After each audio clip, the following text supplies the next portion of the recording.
जय बोलो देवादिदेव खदराट श्री भगवान महावीर स्वामी की जय जय जय। अहिंसा परमो धर्म की जय जय जय। परम पूज आचार्य गुरुवर श्री विद्यासागर जी महाराज की जय जय जय। बोलिए परम पूज्य 108 यूनिवर्सिटी प्रमाण सागर जी महाराज की जय जय जय। नमोस्तु गुरुदेव नमोस्तु। शिष्य ने गुरु चरणों में अपनी जिज्ञासा प्रकट करते हुए पूछा, गुरुदेव मैं आत्मा को जानना चाहता हूँ। गुरु ने कोई जवाब नहीं दिया, वे मौन रहे।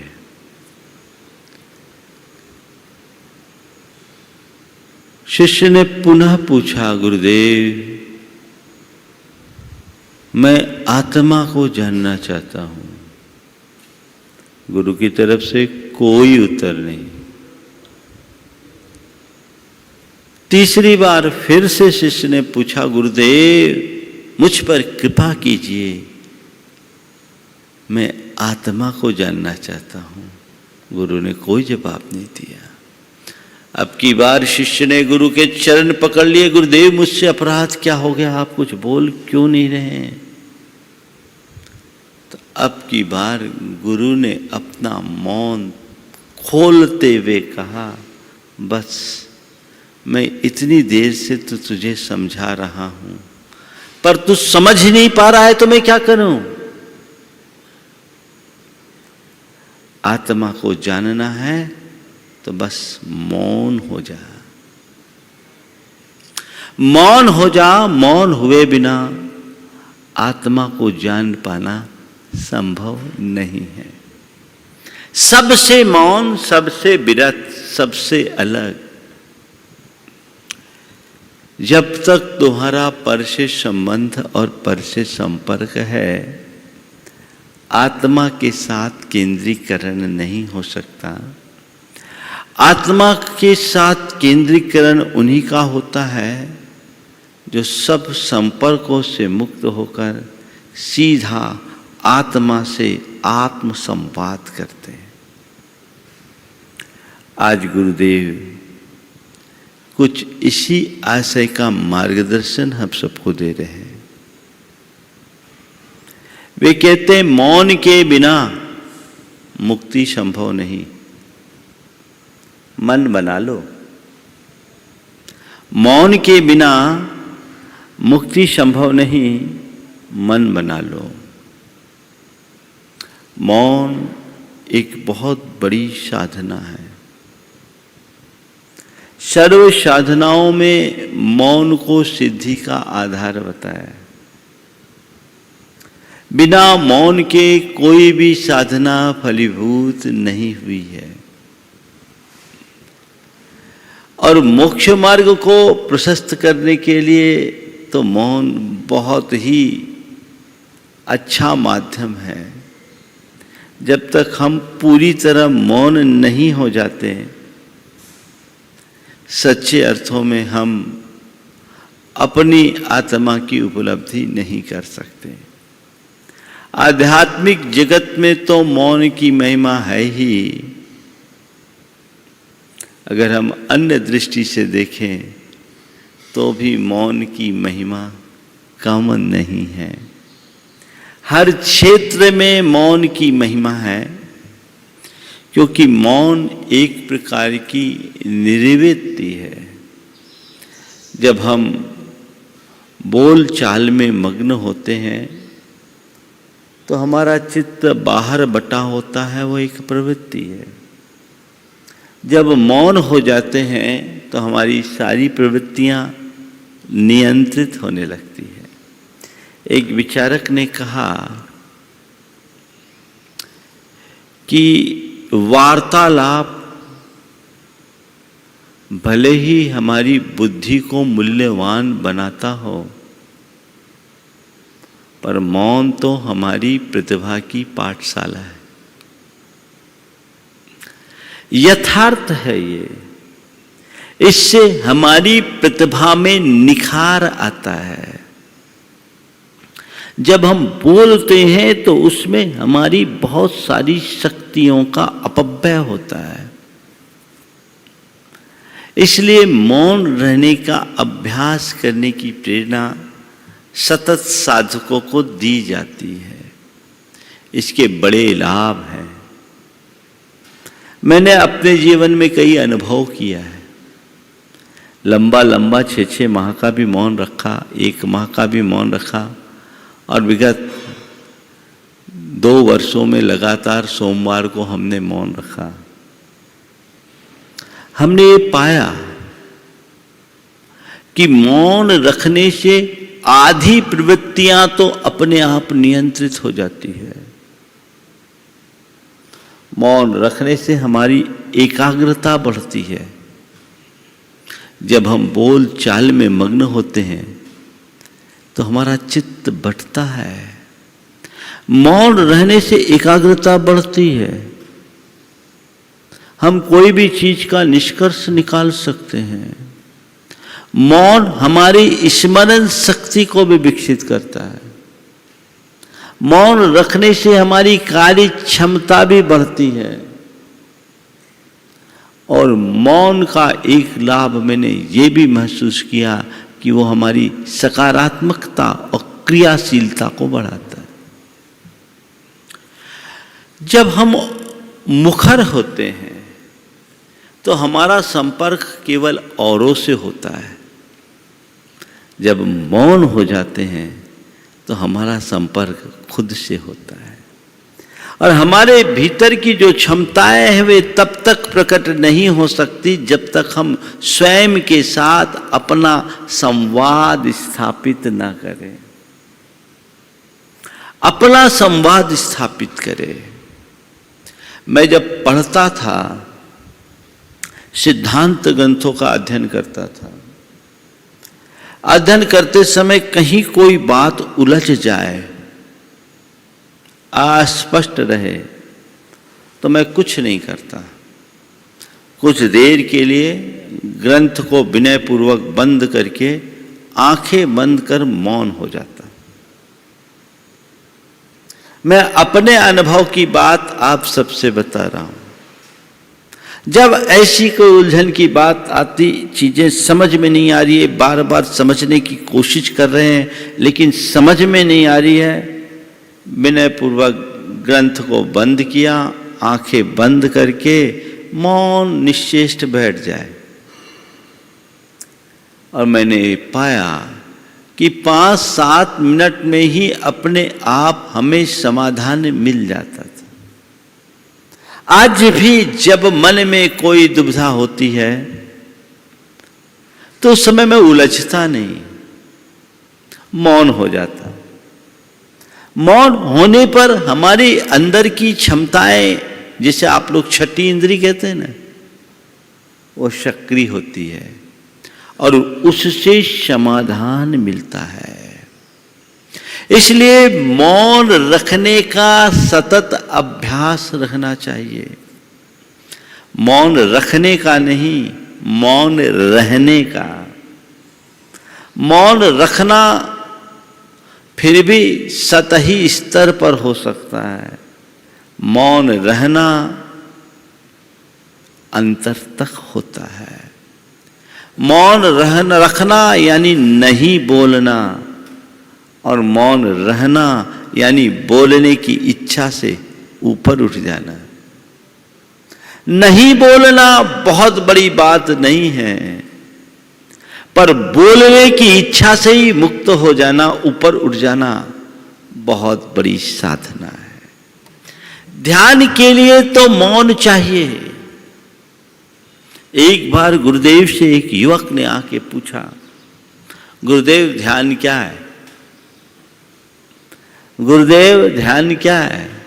एक पल के लिए गुरुदेव कुछ नहीं बोले। उसने पुनः पूछा, गुरुदेव ध्यान क्या है? गुरुदेव ने कहा, कुछ नहीं, एक चित्त होकर मौन बैठ जाना ध्यान है। एक चित्त होकर के मौन बैठ जाना ध्यान है। मतलब मुंह बंद करके बैठ जाओ ध्यान है? हाँ, एक चित्त हो जाओ, मौन हो जाओ, कुछ बोलो नहीं, कुछ सोचो नहीं, कुछ करो नहीं, ध्यान है। यही तो मौन है। बहुत कठिन है। बोलना बहुत सरल है, पर मौन साधना बहुत कठिन है। कई लोग होते हैं जो खिसिया करके मौन हो जाते हैं, है ना। गुस्सा हो गया, मौन। ये प्रतिक्रियात्मक मौन है। हम जब ब्रह्मचारी थे, हमारे साथ का एक ब्रह्मचारी था, उसका स्वभाव थोड़ा तीखा था। रोज किसी न किसी से उसकी स्टेशन फंसती थी। एक दिन वो परेशान होकर गुरुचरणों में गया और कहा, गुरुदेव हमें 1 महीने का मौन दे दीजिए। गुरुदेव हमें 1 महीने का मौन दे दीजिए। गुरुदेव उसके स्वभाव को जानते थे। जैसे उसने कहा 1 महीने का मौन दे दीजिए, गुरुदेव ने कहा पहले बोलना सीखो, ढंग से बोलना सीखो, फालतू बातें करने की आदत से बाहर निकलो। तो मौन बहुत बड़ी साधना है। प्रायः आजकल लोग मौन रहना कम पसंद करते हैं, बोलने में ज्यादा रुचि होती है। हम लोगों के पास भी लोग आकर के बैठते हैं और हम लोग चुपचाप मौन बैठे रहें, कुछ न बोले, तो भक्तों को संतोष नहीं होता। अरे महाराज ने कुछ बोला ही नहीं, गुरुदेव ने कुछ बोला ही नहीं, लगता है नाराज जैसे हैं। अरे मौन वाणी से भी वाचाल होती है। मुंह से बोला गया जो संदेश है, उससे गहरा संदेश हमारे मौन का होता है। मुख से बोले गए संदेश से भी गहरा संदेश मौन का होता है, जो हमारी मुद्रा से प्रकट हो जाता है, अपने आप प्रकट हो जाता है। उसके लिए हमें कुछ कहना नहीं पड़ता, करना नहीं पड़ता। अवाग विसर्गम बपुसा मोक्ष मार्गम निरूपयंतम। मुख से एक शब्द बोले बिना भी शरीर से बहुत बड़ा संदेश दिया जा सकता है। उस मौन को समझे। हम पूरी प्रकृति को निहारे, सारी प्रकृति मौन है। सूरज मौन है, चंद्रमा मौन है, सितारे मौन हैं, आकाश मौन है, पेड़ मौन है, पौधे मौन है, पर्वत मौन है, नदियां मौन है, झरने मौन है। कोई कुछ बोल रहे हैं क्या? सब मूक है, पर इनका संदेश बड़ा मुखर है। काश हम उसे सुनने और समझने में समर्थ बन सके। इस मौन के संदेश को समझने में समर्थ हो सके। और यदि ऐसी सामर्थ्य हमारे भीतर विकसित होगी, निश्चित हमारा जीवन निहाल होगा। आज मैं मुक्ति के लिए आवश्यक और अपेक्षित मौन की चर्चा तो बाद में करूंगा, पर जीवन व्यवहार में मौन की बात आज आपसे पहले करना चाहता हूं। सबसे पहले मौन क्या, और दूसरी बात मौन कहां रखना, है ना। मौन क्या? मौन का मतलब मुंह से नहीं बोलना मौन नहीं। नहीं बोलना तो केवल ऊपरी मौन है। अपने बोलने की प्रवृत्ति को रोक देना ही असली मौन है।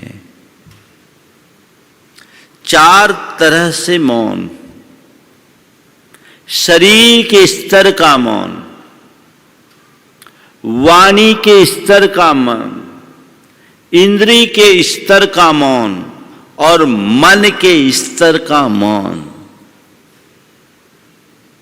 शरीर के स्तर का मौन मतलब क्या है? शारीरिक चेष्टाओं को नियंत्रित कर लेना। हम लोग मुंह से जितना बोलते हैं उससे ज्यादा अपनी अभिव्यक्तियों से बोल देते हैं, बोलते हैं कि नहीं? अब मुंह से तो बोल नहीं रहे, हाथ पांव चला रहे हैं। ये मौन है या वार्तालाप? इशारा करना, अभी मौन कहां हुआ? वार्तालाप है, वो भाषा है। मूक लोग भी अपनी भाषा समझ लेते हैं। मौन का मतलब है सारा संवाद ही रुक जाना। अगर मैं शरीर के स्तर से कोई हरकत कर रहा हूं तो मैं अभी शरीर की भाषा में बोल रहा हूं। और आजकल तो एक शब्द बड़ा मशहूर है, बॉडी लैंग्वेज, है ना? अगर तुम्हें मौन का पूर्ण आनंद लेना है, शरीर के स्तर पर मौन रखो। कोई अभिव्यक्ति नहीं, कोई प्रतिक्रिया नहीं, कोई प्रतिभाव नहीं। एक पल के लिए सोचो, मूर्ति की तरह बैठ जाना। ये शरीर के स्तर का मौन है। गुरुदेव की एक बड़ी साधना है, वे इस तरह से अपने में अक्सर रहते हैं। सन 2001 में जब कुंडलपुर महोत्सव हुआ, गुरुदेव मंच पर बैठे रहते, 2-2 घंटे तक मंच पे मंची औपचारिक कार्यक्रम चलते रहते। अब संचालकगण बहुत समय भी खाते हैं, पर गुरुदेव अपने आसन में जो बैठे सो बैठे, एक शब्द नहीं। हम लोग महाराज लोग आपस में 20 बार प्रतिक्रियाएं कर दे, ये ऐसा कर रहे, वैसा कर रहे, इनको ऐसा करना चाहिए, वैसा करना चाहिए। समय बर्बाद हो रहे, 2-2 लाख जनता एक साथ सभा में बैठी, उनका मूल्यवान समय खराब हो रहा है। एक दिन मैंने गुरुदेव से पूछा, गुरुदेव 2-2 घंटे तक आप सहज निश्चेष्ट बैठे रहते हैं, जैसे कुछ हो ही नहीं रहा है। हम लोग तो इतनी देर में 20 प्रतिक्रियाएं कर देते हैं, आप क्या करते हैं? गुरुदेव ने जो बात कही वह एक योगी के ही शब्द हो सकते हैं। उन्होंने कहा, मैं तो इसे ही अपनी सामायिक मानता हूं और शांति से बैठा रहता हूं। आत्मा का काम जानना है, देखना है। जब मेरा नंबर आएगा, मुझसे निवेदन करेंगे तो बोलूंगा, अभी क्यों विकल्प करूं? बात समझ में आ रही? एक बहुत बड़ी साधना है ये। शरीर के स्तर पर मौन। वाणी के स्तर का मौन तो प्रसिद्ध है, नहीं बोलना मौन। नहीं बोलना मौन, मुंह बंद है। बहुत लोग मौन लेते हैं, मुंह फुलाते तब तो मौन ही रहता है। नहीं बोल रहे, कोई कोई की बोल चाल बंद। एक बार एक बहन जी मेरे पास आई, बहुत पुरानी बात है, लगभग 30 साल पुरानी। महाराज जी हमें आपकी पिछी चाहिए, महाराज जी हमें आपकी पिछी चाहिए। हम बोले, तुम्हारी उम्र नहीं दिख रही है, पीछी नहीं ले सकती। इतनी कम उम्र में तुम ये नियम नहीं साध पाओगे जो हमारी पीछे को ले। नहीं महाराज, हम लोगों की तो 6-6 महीना एक दूसरे से बोलचाल ही नहीं होती।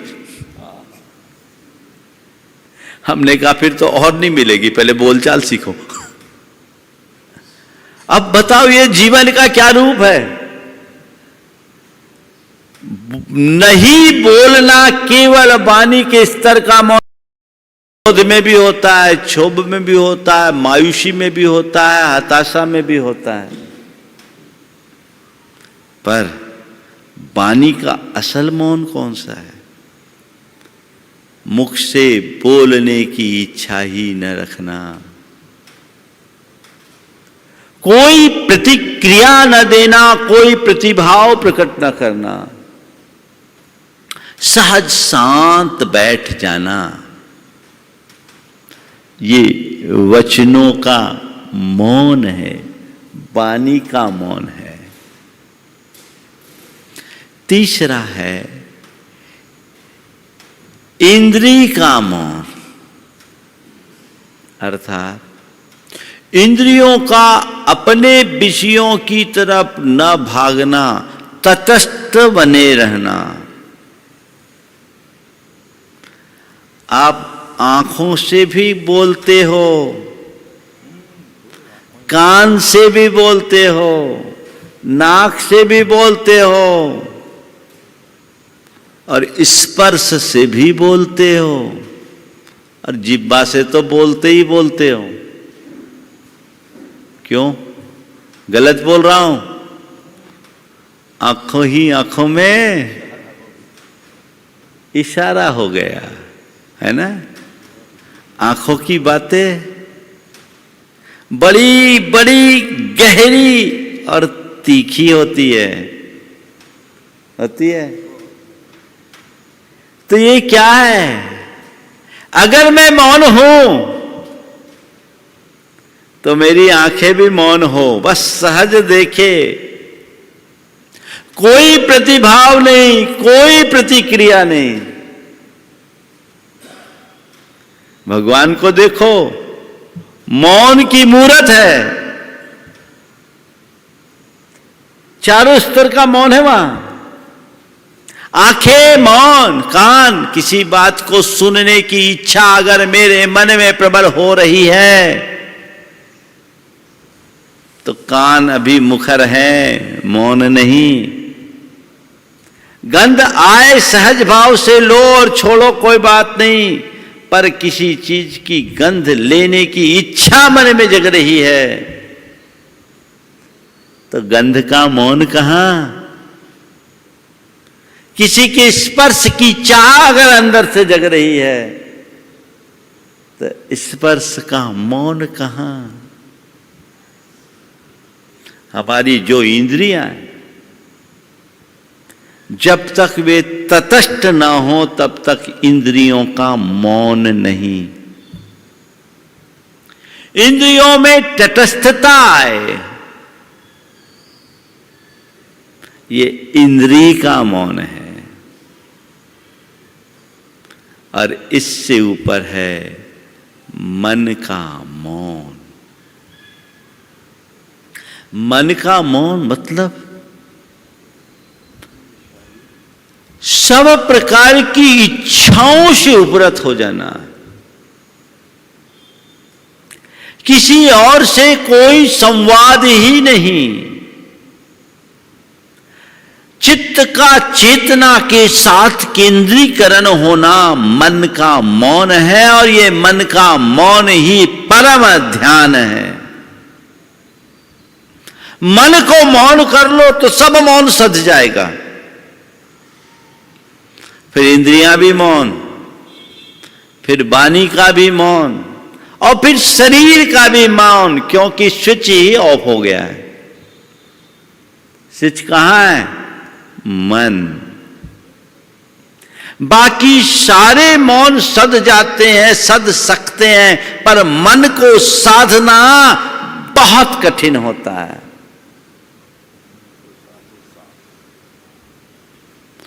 संत कहते हैं मन को साधो, उसे साधने का अभ्यास करो।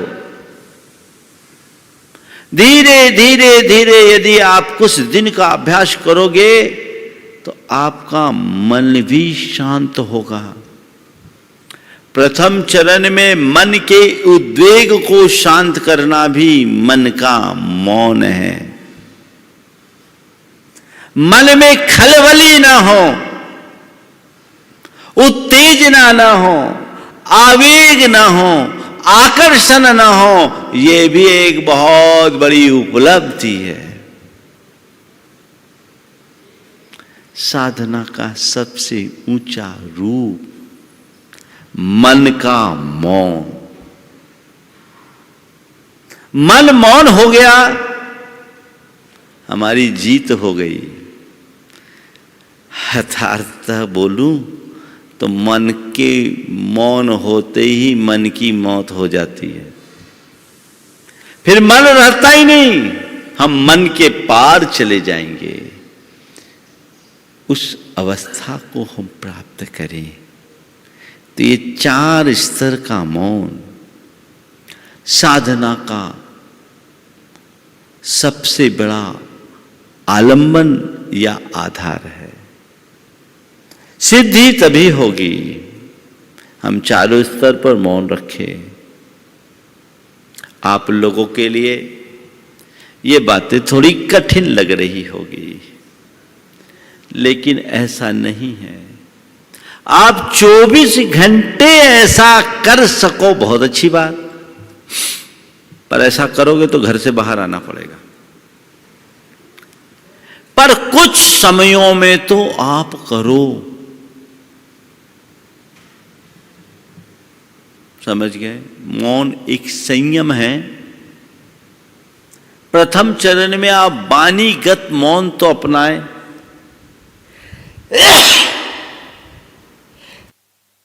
अभ्यास करें कि हम शरीर से, वचनों से और इंद्रियों से संवाद बंद करें। मन का संवाद फिर धीरे धीरे अभ्यास से शांत होगा। 4 स्थानों पर मौन रहे। नंबर 1, जहां पाप की संभावना हो।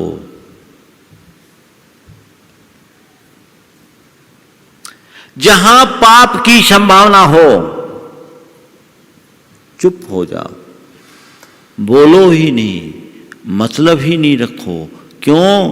बोले कि फंसे। यहां मुझे बोलना ही नहीं है। जहां पाप की संभावना हो, वहां मौन धारण करने का संकल्प लो। कर सकते हैं, इसमें तो कोई कठिनाई नहीं। देख रहे हैं पाप कार्य का निमित्त आया है, लोग उसमें रुचि ले रहे हैं, रस ले रहे हैं। जो ले रुचि, जो ले रस, वे सब अपने अपने तरीके से चले, लेकिन मुझे इसमें रुचि नहीं रखना। एक मुनिराज ध्यान में मग्न थे। एक बैल उधर से तेजी से भागा, पीछे पीछे एक कसाई आया। उसने मुनिराज से पूछा, इधर से कोई बैल निकला? महाराज ने समझ लिया कि अभी मैं बोलूंगा तो ये उसका पीछा करके उसे पकड़ करके मार डालेगा। वो मौन रहे। थोड़ी देर बाद उसने फिर पूछा, महाराज मौन रहे। फिर पूछा, महाराज मौन रहे। उसे लगा कि ये तो पता नहीं कुछ बोलेंगे कि नहीं बोलेंगे। वो इधर उधर दूसरे रास्ते पर चला गया। वो बैल पूरी तरह सुरक्षित हो गया। यदि उस समय महाराज सत्य बोलते तो बैल की मौत थी, और झूठ बोलते तो उनके व्रतों की हत्या थी। उन्होंने मौन रह करके दोनों को संभाल लिया। बात समझ में आ रही? जहां पाप की संभावना दिखे, ना आप सम्मति दो ना असम्मति, मौन एक अभ्यास बनाना है।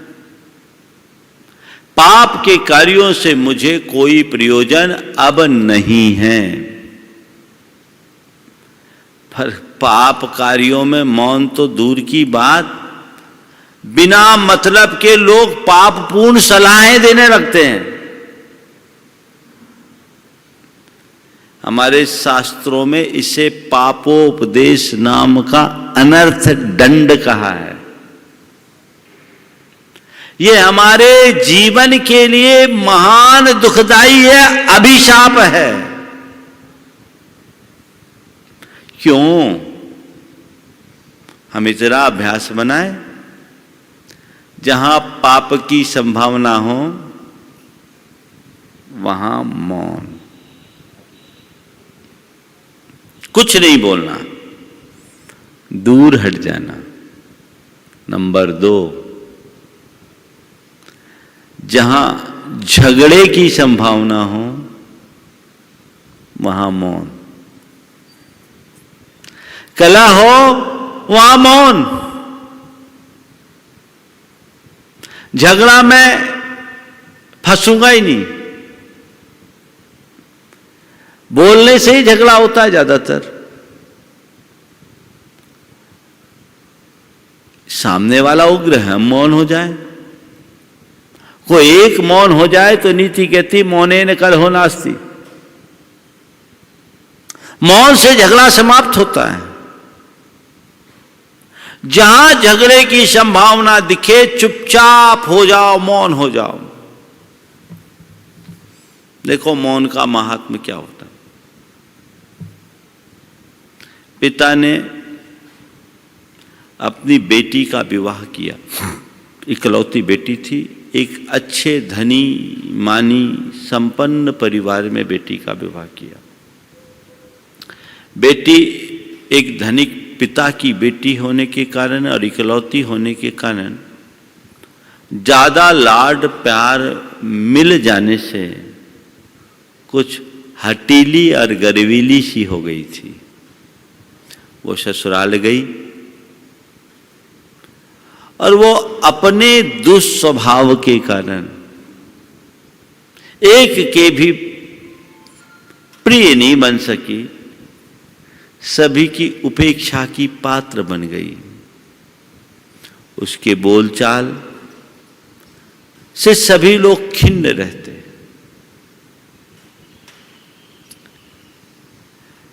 परेशान हो गई। उसने अपने पिता को पत्र लिखा और कहा कि मुझे यहां अच्छा नहीं लग रहा है, आप मुझे बुला लो।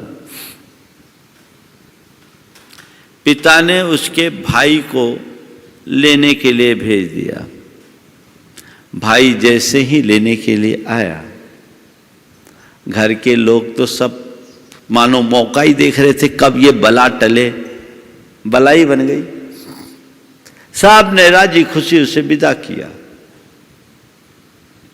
रास्ते भर वह अपनी ससुराल की बुराई करते रही। घर आई, पिता ने अपनी बेटी को गले लगाया, बिठाया, ससुराल के बारे में बातचीत की। पिता और पुत्री के मध्य जो बातचीत हुई वो इस प्रकार थी। पिता ने पूछा, बेटी ससुराल कैसी है? बोले ससुराल क्या है, एक साक्षात नरक। ससुराल क्या है? साक्षात नरक। अच्छा, तुम्हारे ससुर कैसे हैं? बोले पक्के राक्षस। तुम्हारी सासू कैसी है? नंबर 1 की चुड़ैल। ठीक। तुम्हारे जेठ कैसे हैं? तुम्हारे जेठ कैसे हैं? नंबर 1 के मक्कार। तुम्हारी जेठानी कैसी है? लगता है पिछले जन्म की डाइन रही होगी। तुम्हारी ननद कैसी है? नंबर 1 की चुगलखोर। तुम्हारा देवर कैसा है? पक्का आवारा लफंगा। और हमारे दामाद कैसे हैं? बिना पेंदी का लोटा। दामाद कैसे हैं? बिना पेंदी का लोटा। पिता ने सब बातें सुनी, समझ लिया कि जरूर कहीं ना कहीं मेरी बेटी में कमी है, सब के सब ऐसे नहीं हो सकते। पिता अनुभवी और समझदार थे। उनने बेटी से कहा, बेटी देख, ससुराल की दशा सुनकर मुझे बहुत दुख है, पर मेरे पास एक मंत्र है, वो मंत्र मैं तुम्हें देता हूं। इस मंत्र का तुम प्रयोग करोगी तो पूरा परिवार तुम्हारी मुट्ठी में आ जाएगा। तुम जैसा चाहोगी वैसा होगा। बस 6 महीने तक तुम्हें एक प्रयोग करना होगा। क्या? कोई तुमसे कितना भी कुछ भी बोले, तुम्हें मौन रहना है। तुम्हें गाली दे, तुम पर चीखे, चिल्लाए, आरोप लगाए, तुम्हें कुछ नहीं बोलना है। उसने भी सोचा केवल 6 महीने की तो बात है। अब पापा अगर बोल रहे, पिताजी अगर बोल रहे तो सही बोल रहे।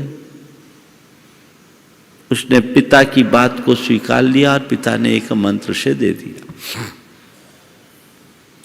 लड़की वापस ससुराल आई। बिना बुलाए आई इस बहू को देखकर कुछ पल तो लोगों में थोड़ी सी असहजता सी हुई, लेकिन अब आ गई सो आ गई। लेकिन लोगों ने देखा कि इस बार तो उसका व्यवहार बिल्कुल उल्टा दिख रहा है। अपना काम से काम करती है, जो ऊल जुलूल बकने की आदत थी, उल्टी सीधी बातें करने की प्रवृत्ति थी, वो सब बिल्कुल दिख ही नहीं रही है। बड़ी सहज और शांत है। थोड़ी देर में घर में लगा, आपकी बात तो चमत्कार दिख रहा है, ये तो बहू तो बिल्कुल बदल गई है, एकदम गजब, ये तो हमेशा आग उगलने वाली इतनी शांत मूर्ति हो गई। बहू ने भी देखा, सोचा मंत्र काम कर रहा है और इसका अच्छे से अभ्यास करना चाहिए। वो और तत्परता में लग गई। धीरे धीरे धीरे धीरे लोगों की धारणा बहू के प्रति पलटने लगी कि नहीं, ये तो बड़ी शांत हो गई है, बड़ी सुशील हो गई है, बड़ी कार्यकुशल हो गई है, जिम्मेदारी को समझने लगी है। बहुत अच्छा, बहुत अच्छा। कल तक लोग उसकी आलोचना करते थे, अब उसकी प्रशंसा होने लगी। कल तक कोई उससे बात करना नहीं चाहता था, अब हर कोई उससे बात किए बिना नहीं रहता था। अब स्थिति ये बनने लगी, 6 महीने हुए और 6 महीने में ही उसकी घर की स्थिति ऐसी बन गई कि अब उससे पूछे बगैर कोई निर्णय ना हो। 6 महीने बाद उसका भाई उसे लेने के लिए आया। अब की बार कोई भेजना तो नहीं चाहते थे, लेकिन भेजना जरूरी था। गए, विदा किया। रास्ते भर ससुराल की प्रशंसा करते रह गए। घर आई, पिता से मिली। इस बार भी पिता और पुत्री के मध्य जो संवाद हुआ वो इस प्रकार था। पिता ने पूछा, कैसी लगी बेटी इस बार ससुराल? इस बार बोले, पिताजी ये साक्षात स्वर्ग। अच्छा, तुम्हारे ससुर जी कैसे हैं? एकदम देवता, मेरे लिए तो पिता तुल्य है। तुम्हारी सास वे मां से ज्यादा प्यार देती है। तुम्हारे जेठ, उनमें बड़ी भैया की झलक दिखने लगी। और जेठानी मेरी बड़ी दीदी जैसी है। तुम्हारी ननद कैसी है? मेरी बहुत अच्छी सहेली है।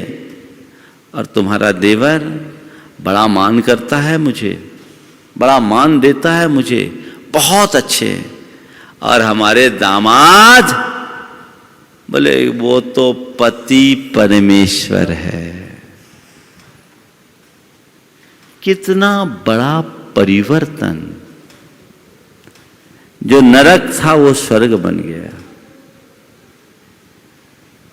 जो राक्षस है उसमें पिता की शक्ल दिख सकती है, चुड़ैल में मां का रूप दिख सकता है, धूर्त में भाई दिख सकते हैं, और चुड़ैल में दीदी दिख सकती है। बिना पेंदी का लोटा पति परमेश्वर बन सकता है। ये दृष्टिकोण अंतर्मन में जगना चाहिए। जहां ऐसा हो मौन हो जाओ, तुम्हारी सकारात्मकता बढ़ेगी और घर परिवार में सकारात्मकता का वातावरण बनेगा। बहस मत करो, झगड़े से बचो। ऐसी स्थिति में बोलने से बकवाद ही होता है और व्यर्थ का बकवाद होता है। वहां से बच के निकल जाना चाहिए। तो पहली बात, जहां पाप की संभावना हो वहां मौन रहे, जहां झगड़े की संभावना वहां भी मौन रहे, जहां विवाद या विचारों का टकराव हो वहां मौन हो जाओ। वैचारिक टकराव, मौन, दिख रहा है कि सामने वाले की विचारधारा मुझसे भिन्न दिख रही है, मैं जो सोच रहा हूं वो कुछ और सोच रहा है, तो विचारों को थोपने की कोशिश मत करो। तटस्थता से एक तरफ निकल जाओ। मौन, ठीक है, मेरी न सम्मति न असम्मति, तुम जानो, तुम्हारा काम जानो। नहीं नहीं, उसको तो समझाना चाहिए। समझना चाहे उसे ही समझाने की कोशिश करना, ना समझो को समझाना अपनी नासमझी को प्रगटाना है। बुंदेलखंड में कहावत है, मूर्ख को समझाओ ते ज्ञान गांठ को जाए, है ना। जहां मेरे विचारों का तालमेल नहीं बन रहा है, वहां मौन हो जाने में ही शांति है। हम मौन रखें, विचारों से मौन, तब हम अपने जीवन को सुखी बना सकेंगे। कोई दिक्कत नहीं होगी। विवाद करने से अच्छा है मौन होकर के निकल जाना। कौन बहस करे? सामने वाले की रुचि अलग, सामने वालों की विचारधारा अलग। मैं अपनी विचारधारा को थोपूंगा तो झगड़ाई तो होगा। वहां मौन हो जाओ। और चौथी बात, जब कभी आप दुविधा में फंसे दिखो,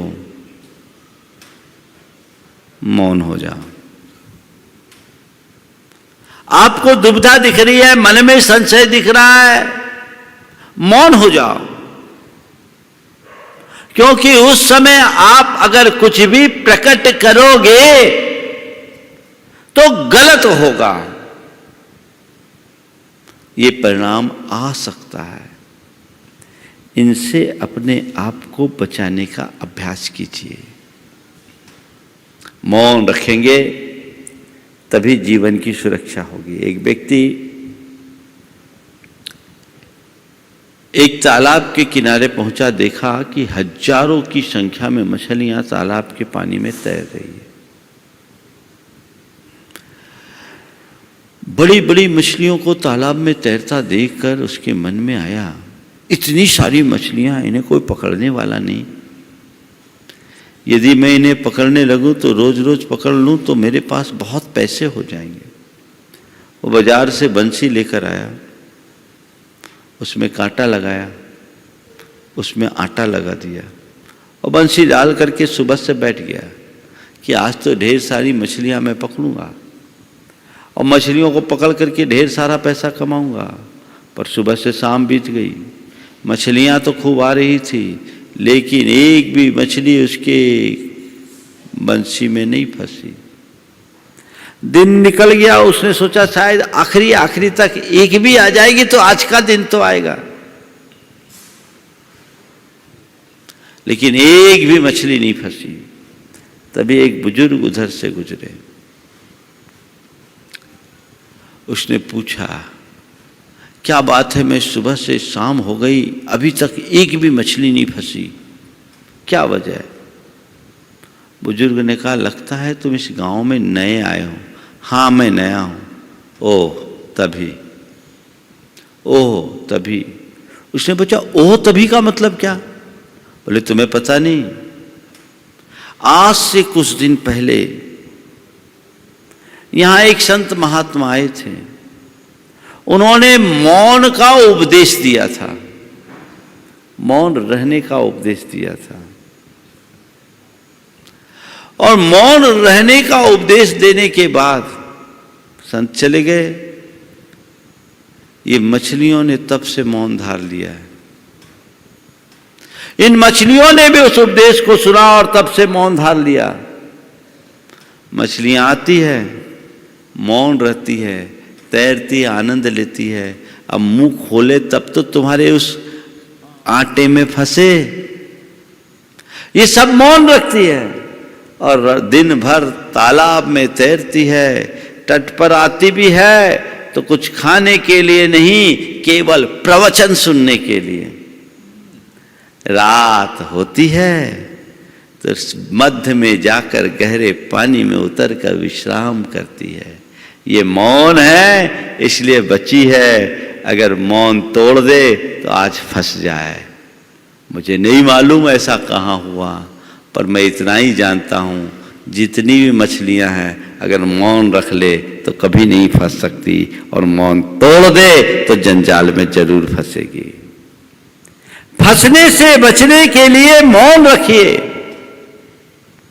आज आप सब अभ्यास कीजिए, 1 घंटा मौन, 20 मिनट का मौन, कम से कम। उस समय ना मोबाइल अपने पास, न कुछ अपने पास, तटस्थ भाव से बैठ जाओ। ज्यादा है तो केवल अपनी आती जाती सांसों को देखो, अभ्यास करो, देखिए, इससे आपकी कार्य क्षमता भी बढ़ेगी।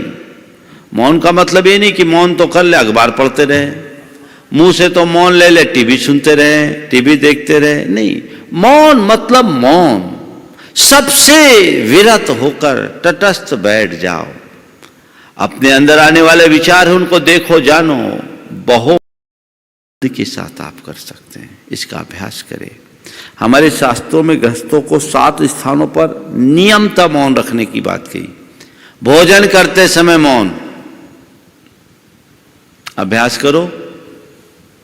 और एक बात बोलूं, जो मौन से खाते उसे मनहार से खिलाया जाता है, और जो बोल के खाते उसको तो सोचते हैं मांग लेगा। और मांग कर कौन खाता है? मांग कर खाने वाले को कौन, क्या बोलते आप?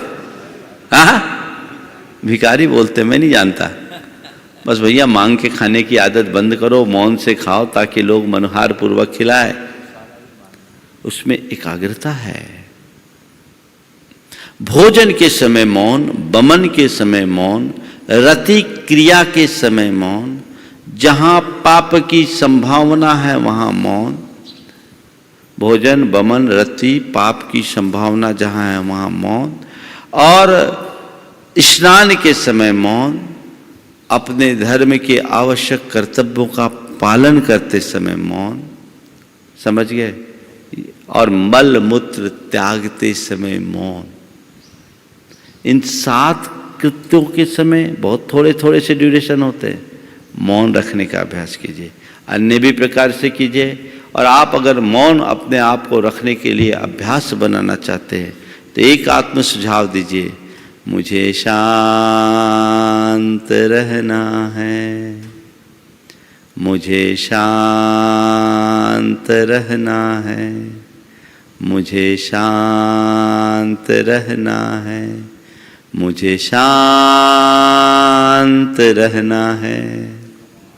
ये कमांड आपको मौन रखने में मददगार बनेगा। निरंतर आप कीजिए, मौन का एक अच्छा अभ्यास आप सबका होगा। हर व्यक्ति को अपने समय और सुविधा के अनुसार मौन धारण करना चाहिए। समय आप सबका हो रहा है। पार्श्वनाथ भगवान की जाप के साथ गुरुदेव के स्वास्थ्य में काफ़ी कुछ सुधार है और वो पूरी तरह स्वस्थ हो, इसी मनोभाव के साथ हम सभी पार्श्वनाथ भगवान की जाप करेंगे। अलग से तो आप सब जाप कर ही रहे होंगे, इसे निरंतर बनाए रखिए। ओम ह्रीं अर्हं श्री पार्श्वनाथ जिनेन्द्राय नमो नमः। ओम ह्रीं अर्हं श्री पार्श्वनाथ जिनेन्द्राय नमो नमः। ओम ह्रीं अर्हं श्री पार्श्वनाथ जिनेन्द्राय नमो नमः। ओम ह्रीं अर्हं श्री पार्श्वनाथ जिनेन्द्राय नमो नमः। ओम ह्रीं अर्हं श्री पार्श्वनाथ जिनेन्द्राय नमो नमः।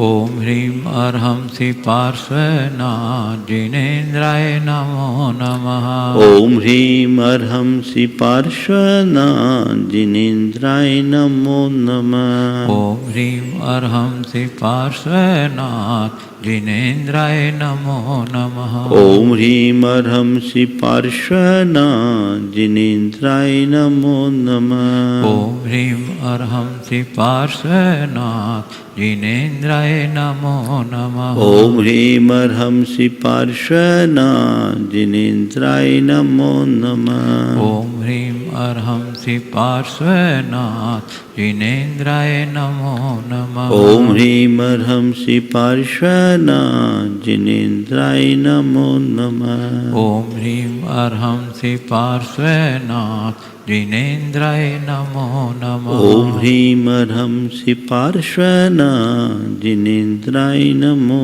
नमः।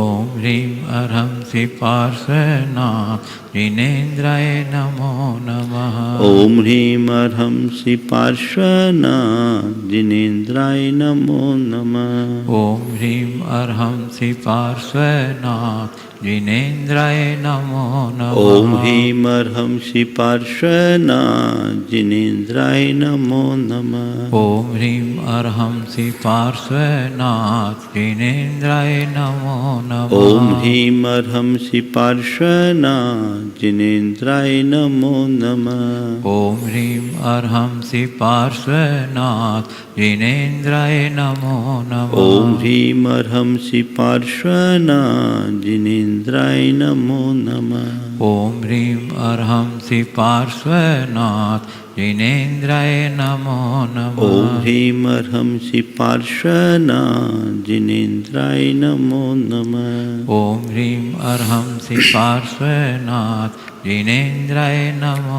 ओम ह्रीं अर्हं श्री पार्श्वनाथ जिनेन्द्राय नमो नमः। ओम ह्रीं अर्हं श्री पार्श्वनाथ जिनेन्द्राय नमो नमः। ओम ह्रीं अर्हं श्री पार्श्वनाथ जिनेन्द्राय नमो नमः। ओम ह्रीं अर्हं श्री पार्श्वनाथ जिनेन्द्राय नमो नमः। ओम ह्रीं अर्हं श्री पार्श्वनाथ जिनेन्द्राय नमो नमः। ओम ह्रीं अर्हं श्री पार्श्वनाथ जिनेन्द्राय नमो नमः। ओम ह्रीं अर्हं श्री पार्श्वनाथ जिनेन्द्राय नमो नमः। ओम ह्रीं अर्हं श्री पार्श्वनाथ जिनेन्द्राय नमो नमः। ओम ह्रीं अर्हं श्री पार्श्वनाथ जिनेन्द्राय नमो नमः। ओम ह्रीं अर्हं श्री पार्श्वनाथ जिनेन्द्राय नमो जय बोलो नमः। चिंतामणि श्री पार्श्वनाथ भगवान की जय। परम पूज्य आचार्य गुरुवर श्री विद्यासागर जी महाराज राज की